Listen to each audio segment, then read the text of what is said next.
Hello everyone, welcome to my channel. Please, if this is your first time viewing, consider to subscribe to this channel so that anytime I upload an exciting video, you notify. Let's solve this simple question on the board. Now look at what we are given. We are given that 5 raised to the power of what log s base 10 is equals to 50 minus s to the power of what log 5 base 10. We are asked to find the value of x. This question is very simple as A, B, C, D. Now our first step, what we are going to do, let log x base 10 be equals to any variable. So let what log s base 10 equals to what p. That's our first step. Remember that any logarithm without a specific base, note that logarithms are always in what? In base 10. Any logarithm without a specific base, that logarithm are always in what? In base 10, right? Now this logarithm you are seeing is in base 10. The base here is what? 10. That means 10 raised to the power of p will give us s. That means 10 raised to the power of p is equals to what? X. Right? Now look at what you're going to do. You're going to do substitution right now. So now this is what? 5 raised to the power of what? In place of log s base 10, we have what? P. So this is what? P, right? Beautiful. Equals to 50, okay, minus. Look at where we're having s. I will say that s is equals to 10 raised to the power of p. So in place of x here, now this is what? 10 raised to the power of what? P. But remember that the power here was what? The power was log what? Log 5 base 10. Don't forget. Okay? Beautiful. That's good. So now this is 5 raised to the power of p is equals to 50, okay, minus. Let's obey one of the properties of what? Logarithm. Okay? Remember that this p can multiply the log, right? So now this is 10 raised to the power of what? P multiplied by log what? Log 5. Wow, that's amazing. Now let's obey one of the properties of logarithm. Therefore what? Log what? M to the power of p base a is equals to, this will go to the log, right? Go what? P log what? Log m base what? A. Let's obey this property. Now this thing you are seeing here is in this form, right? So let's take it to this form. So now see that 5 raised to the power of p is equals to 50, right? Minus 10 raised to the power of what? Log 5 raised to the power of what? P.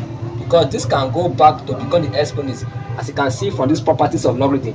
That is why when solving problems involving logarithm, using the properties and the law is very helpful and interesting. Okay, that is beautiful. Now what we are going to do, we are going to add what? 10 raised to the power of log what? 5 raised to the power of p to both sides. So if we do that, that means we are going to transfer this to our left hand side. So now see that 5 raised to the power of p plus 10 to the power of what? 10 raised to the power of log 5 raised to the power of what? P is equals to what? 50. Because what is left there is just what? 50. Now let's also obey one of the properties of what? Logarithm. Okay, remember that the base here is 10. You see, now let me throw your mind to natural logarithm. We know that e raised to the power of what? Ln s is always equals to what? X. Now 10 raised to the power of log 5 raised to the power of p base 10 will just give us what? 5 raised to the power of what? P, which is the value you are seeing here, which is what you are seeing here. Okay, that means 5 raised to the power of p will be what? Plus what? 5 raised to the power of what? P equals to what? 50. Okay, that is beautiful. Now I can see that this is common, so let's factorize it out because it's common. Into 5 raised to the power of p divided by 5 raised to the power of p will give us 1.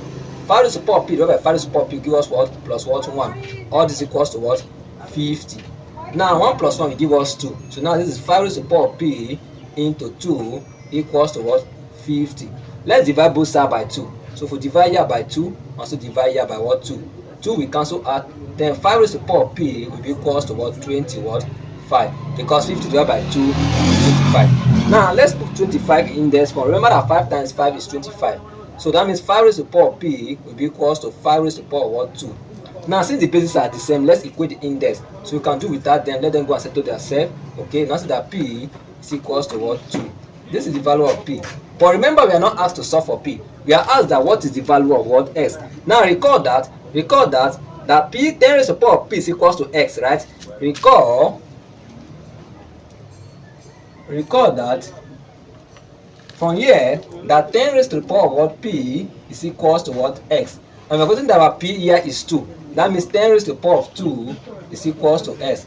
And 10 raised to the power of 2 simply means 10 times 10, which is what? 200. So this is 100 equals to what? S. This implies that x is equals to what? 100. And this is the value of s that satisfies this equation.